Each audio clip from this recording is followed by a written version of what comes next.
2월 13일 월요일 세축 빅리그 6경기 분석해드리겠습니다.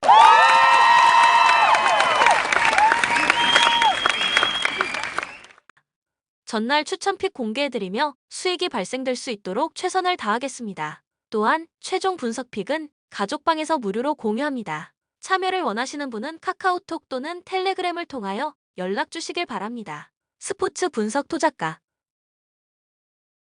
셀타비고 베티스와 난타전 끝에 4-3으로 승리를 거두었습니다. 지난 경기에서는 상대의 느린 기동성을 이용하기 위해 4-4-2 역습 전술을 주문했고 이것이 잘 통했다고 할 수 있었습니다.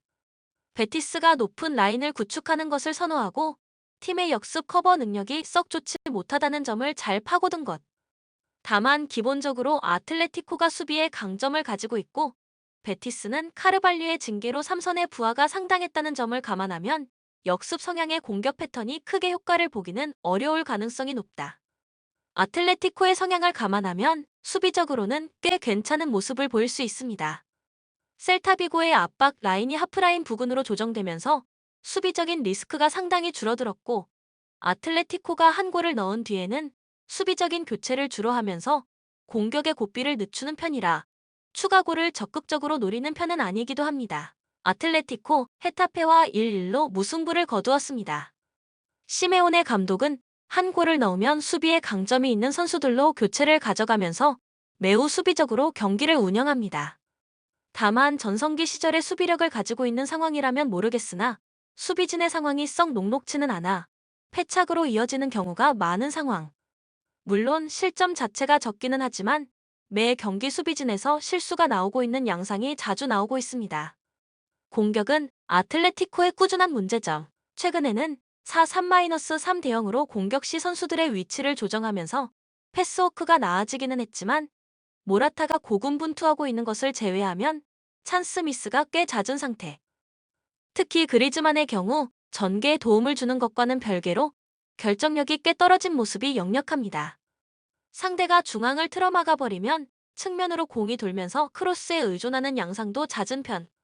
셀타비고가 하프라인 부근에서 압박 라인을 구축하고 버티기에 들어가면 또 답답한 경기가 나올 수도 있습니다. 코멘트 언더를 가장 추천할 수 있는 픽입니다. 셀타비고가 중앙에 라인을 구축하고 버티기에 들어가면 아틀레티코도 공이 측면으로만 돌 것이고 크로스 이외에는 답이 없는 상태. 빅찬스 미스도 꽤 있는 데다 시메오네 감독이 한 골차로 벌어지면 공격의 고삐를 늦추고 수비적으로 운영하는 경우도 잦습니다. 다만 아틀레티코의 실점 억제 능력과 별개로 수비에서는 실수가 다소 나오고 있는 상태. 승무패 접근은 다소 리스크가 있습니다. 추천 배팅 AT 마드리드 승 2.5 언더. 맨시티 팀 내외적으로 시끄러운 상태. 외부적으로는 FFP 위반으로 인해 논란이 지속되는 중. 최근에는 데브 라이너를 배제하는 운영을 자주 보여주는 중. 알바레즈와 홀란드를 공존시키려는 의도로 보이는데 중원에서 공을 풀어줄 수 있는 선수가 데브라 이너밖에 없다는 점에서 이 방식이 효과가 있을지는 의문. 일단 지난 경기에서는 토트넘의 역습에 대비하기 위해 4-4-2 전형을 썼다고 판단한다면 경기를 지배할 가능성이 높은 이번 경기에서는 데브라 이너가 포함된 4-3-3을 다시 꺼낼 가능성이 높다. 아스날과의 리그 경기가 코앞이라 에이스의 폼도 올려야 하는 상황이기도 합니다. 데브 라이너 홀란드의 공격 초점이 맞춰져 있기 때문에 윙어들의 쓰임새가 꽤 제한적입니다. 선수 개개인의 폼도 좋지 못한데 그릴리시는 그동안 부진했던 에메르송에게 우위를 점하지 못하는 충격적인 모습을 보이기도. 아스톤 빌라가 잠글대는 윙어들을 아래로 내려 극단적인 수비 대응을 짜는 경우도 있어 주의가 필요할 것입니다. 아스톤 빌라 본인들이 경기를 주도했지만 레스터의 역습에 당하면서 2-4로 패배하고 말았습니다. 일단 맨시티를 상대로는 웅크리고 역습으로 이어갈 가능성이 높은 상태. 이 때문에 웨스트햄으로 떠난 잉스의 공백은 상당히 크다. 포처 성향이 강한 선수라 상대가 라인을 함부로 올릴 수 없게 할 수 있고 높은 라인을 침투로 공략할 수 있는 자원이기 때문. 최근에는 투톱으로 베일리 와킨스를 쓰고 있는데 이 두 선수 모두 전문 N9은 아니라는 단점이 있습니다. 4-3-2 기반으로 운영하면서 콤팩트한 라인을 짜고 윙어들에게도 활동량을 요구하면서 수비적으로 안정감을 챙기는 유형. 에메리 감독이 웅크리는 운영을 자주 쓰기 때문에 오히려 이런 운영을 했을 때의 경기력과 승률이 상당히 좋은 편입니다. 이미 리그에서 후방 빌드업 위주의 팀인 맨유를 3-1로 잡아낸 바 있었습니다. 강호들에게 아주 약한 모습까지는 보여주지 않을 것, 코멘트 언더를 1순위로 추천하는 매치다. 아스톤 빌라가 역습과 수비 대응을 짜면서 맨시티를 고전시킬 가능성이 남아있고, 맨시티의 윙어들 부진과 이해할 수 없는 데브라, 이너 베제 등 펩 감독의 용병술과 전술도 도마 위에 오른 상태.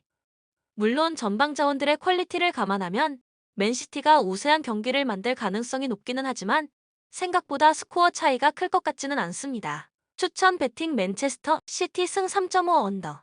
유벤투스 선수단이 흔들리는 모습을 보여주었으나 최근 2연승으로 분위기를 다시 잡았다. 지난 경기에서는 오랜만에 3골이나 나오면서 시원한 공격력을 선보였으나 미레티가 부상으로 경기 중간에 빠지는 등 중원 3명의 미드필더를 구성하는 것조차 난관인 상태. 피오렌티나가 중원을 장악하고 본인들이 주도하는 양상을 만든다면 유벤투스의 라인이 자연스레 밀릴 가능성도 염두에 두어야 할 것입니다. 물론 유벤투스의 공격은 측면에 집중되어 있는 상태고 블라호비치가 긴 부상의 늪에서 벗어나 지난 경기 2골 1도움으로 날아다닌 것도 희망을 볼 수 있는 요소. 올 시즌 초반 팀의 경기력이 좋지 못했을 때도 본인의 능력으로 득점포를 자주 가동하던 자원이었습니다. 블라호비치를 코스티치가 배치된 왼쪽 톱으로 배치하면서 두 선수 간의 연계 플레이를 노리면서 공격력을 해결하려는 무브 자체는 합리적인 상태라고 할 수 있을 것입니다. 피오렌티나, 볼로냐에게 1-2로 패하고 말았습니다. 경기 내용은 완전히 압도했는데 부실했던 박스안 수비가 발목을 제대로 잡아버렸던 경기라고 할 수 있었습니다. 이고르의 몸 상태가 좋지 않아 교체가 되자마자 코너킥에서 실점이 나온 것이 매우 아쉬웠을 듯. 결국 올 시즌 보여주고 있는 강약약강에서 벗어나지 못했다고 할 수 있었는데 올 시즌 피오렌티나가 거둔 리그 승리는 모두 15위 이하의 팀을 상대로 거둔 승리였습니다. 물론 유벤투스의 중원 삭제 축구를 감안하면 피오렌티나가 점유율은 가져올 수 있을 가능성도 충분합니다.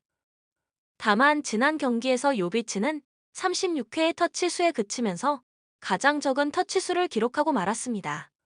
물론 그 와중에도 3개의 기회를 창출하면서 양 측면의 선수들에게 많은 찬스를 제공하는 역할은 잘 수행하기는 했지만 여전히 최전방의 무게감이 떨어진다는 단점에서는 완벽하게 벗어났다고 하기는 어렵다. 코멘트 유벤투스의 승리를 점친다.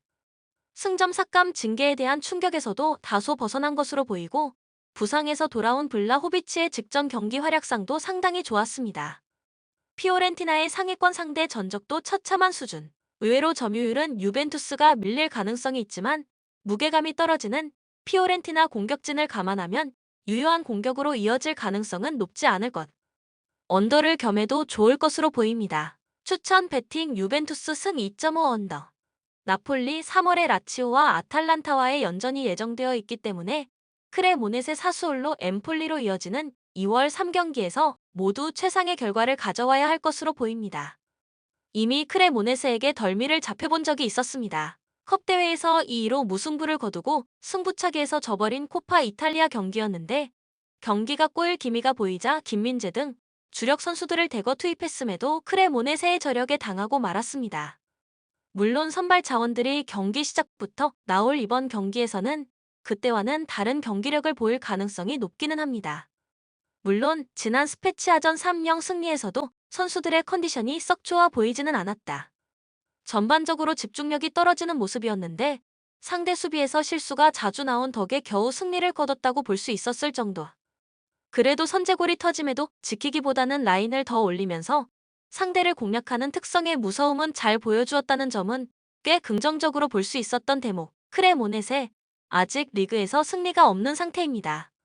컵대회에서는 나폴리에 이어 로마까지 잡으면서 돌풍을 이어가고 있고 경기장 내에서 보이고 있는 경기력도 승리가 하나도 없을 정도로 처참하지는 않다는 평인데 운이 따라주지는 못하고 있는 상태. 중앙을 틀어막고 거친 태클까지 불사하는 후방에서의 압박 능력은 꽤 괜찮다는 평가다. 이 방식으로 로마의 전개를 방해하면서 승리를 낚아온 만큼 전술 수행 능력은 상당히 훌륭한 상태입니다. 앞서 언급한 꽤 좋은 경기력 역시 크레모네세의 압박 시퀀스와 조직적인 전술 수행 능력을 높게 평가한 대목이라고 할 수 있을 것. 결국 디테일에서 떨어지는 것이 리그에서의 난조의 원인. 슈팅으로 이어지는 실책 수치가 리그에서 두 번째로 높고 압박에서 이어지는 공격 찬스를 골로 연결시키는 빈도도 너무 낮다. 코멘트 나폴리의 승리가 유력한 상태. 크레모네세의 경기력이 리그에서 승리가 없을 정도로 처참한 상황은 아닌데 전술적인 수행 능력에 비해 디테일에서 떨어지는 것이 승부를 가를 가능성이 높을 것. 크레모네세가 나폴리의 전개를 방해하는 모습 정도는 기대할 수 있지만 떨어지는 골 결정력과 잦은 수비 실책으로 인해 종국에는 승리를 내줄 시나리오가 유력합니다. 추천 배팅 나폴리 승 3.5 언더. 리옹 직전 경기 리옹은 전반적으로 압박이 거센 릴의 기세에 눌려 경기 주도권을 완벽하게 상실하는 모습이었는데 랑스가 릴처럼 아주 거칠게 나오는 스타일은 아니지만 전방에서 활동하는 비중이 많은 팀이라 상대의 전방 압박에 대처해야 하는 리옹 입장에서는 또 부담스러운 상대가 될 수 있을 것.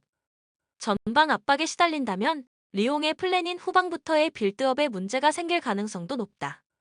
지난 경기에서도 압박에 시달리느라 공이 전방으로 잘 가지 못하고 자기 진영에서 도는 빈도가 많았던 상황. 릴이 공격에 올인하는 스타일이라 뒷공간 리스크가 크다는 점을 이용해 미리 두 골을 넣기는 했지만 랑스는 릴과는 달리 실점 억제가 아주 뛰어난 팀입니다. 랑스, 최근 4경기에서 모두 승리가 없는 상태. 실점 억제는 어찌어찌 되고 있지만 득점력도 생각만큼 올라오지는 못하고 있는 상황입니다. 사실 랑스의 공격 작업의 완성도는 상당히 좋은 타입. 강한 전방 압박으로 공을 탈취하고 짧은 거리 역습을 이어가거나 본인들이 공을 소유하는 시간을 늘린다. 그러나 오펜다 등 공격진의 빅찬스 미스가 제법 있는 편이라 기대 득점 대비 6골을 실점하고 있는 상태. 때문에 리그에서 기대 득점 3위를 기록하고 있는 것과는 다르게 실제 득점은 8위에 그치고 있습니다. 다만 리옹과의 상성에서는 앞선다고 보는 편이 낫습니다. 롱볼을 지향하고 점진적인 전진을 추구하는 리옹의 특성상 랑스의 강한 압박은 상당히 부담스러울 것이기 때문. 파리 생제르맹을 3-1로 잡아냈을 때도 상대의 후방에서 공이 돌면 바로 압박에 들어가면서 턴오버를 유발해 득점으로 연결되는 일련의 동작이 좋았습니다. 지난 경기에서 릴이 리옹을 몰아붙이면서 두 골을 따라붙었다는 점을 감안한다면 랑스의 득점 효율과는 별개로 득점 가능성은 상당히 높을 것으로 보는 편이 좋겠다. 코멘트 랑스의 승리를 점쳐본다. 리옹이 지난 경기에서 릴의 전방 지향적인 무브에 상당히 고전하면서 두 골을 따라잡히는 모습을 보여주었는데 랑스도 전방부터 압박하면서 파리 생제르맹을 잡아내는 등 상당히 전방 지향적인 모습을 보여주기 때문. 랑스 공격진의 효율 때문에 많은 득점으로 연결될 수 있을지는 알 수 없으나 기회 자체는 랑스가 꿰잡을 수 있을 것으로 보입니다. 추천 배팅 랑스 승 2.5 오버. 비아레알, 꼴찌 엘체에게 1에서 3으로 덜미를 잡히고 말았습니다. 페널티 킥을 2번이나 내주면서 박스 안 수비가 불안해졌던 것이 패인이 되고 말았습니다. 최근 바르셀로나가 가짜 윙 전술을 채택하면서 전방과 중원의 압박 강도를 높이고 있는 상태.